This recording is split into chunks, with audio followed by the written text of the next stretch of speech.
चलिए 2026 के उस भयानक संकट को समझते हैं जहां 50 दिनों तक अमेरिका, ईरान और उनके सहयोगी लड़े। इसकी मानवीय कीमत सच में डराने वाली है। इन 50 दिनों में 4000 से ज्यादा जानें चली गईं। हालात तब और बिगड़ गए जब ईरान के इकलौते एक्टिव बुशेहर परमाणु प्लांट के पास 4 बॉम्ब आकर गिरे। यहां हमले का मतलब था चेर्नोबिल जैसी भयानक तबाही जो पूरी खाड़ी के पानी को पूरी तरह जहरीला कर देती। अमेरिका भले ही हवाई दबदबे का दावा कर रहा था, पर 3 अप्रैल को उनका F-15E जेट मार गिराया गया।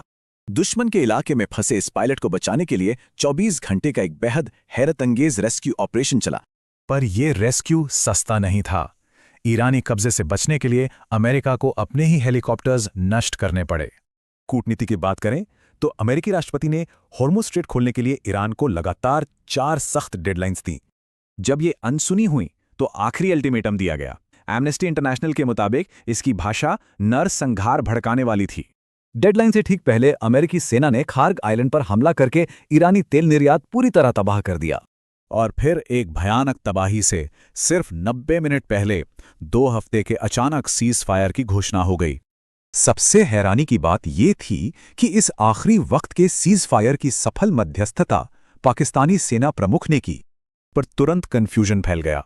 अमेरिका इजरायल ने लेबनान को सीज फायर से बाहर माना, जबकि पाकिस्तान ईरान इसके उलट बोल रहे थे। इसी गलतफहमी की वजह से 8 अप्रैल को इजरायल ने लेबनान पर भारी बमबारी की, जिसमें 300 लोग मारे गए। इस्लामाबाद शांति वार्ता भी फेल हो गई। असली मुद्दा था परमाणु गतिविधियों को रोकने की टाइमलाइन पर दोनों की असहमति। इस कूटनीतिक नाकामी से एक बड़ा सवाल उठा, इसने आखिर पूरे ग्लोबल ट्रेड को कैसे हिला के रख दिया। अमेरिका ने चीनी जहाज़ों को रोकने के लिए ईरानी पोर्ट्स ब्लॉक किए, बदले में ईरान ने स्ट्रेट बंद कर दिया। इसका असर भयानक था। लाखों बैरल तेल ला रहे भारतीय जहाज़ों को अचानक बीच रास्ते में रोक दिया गया।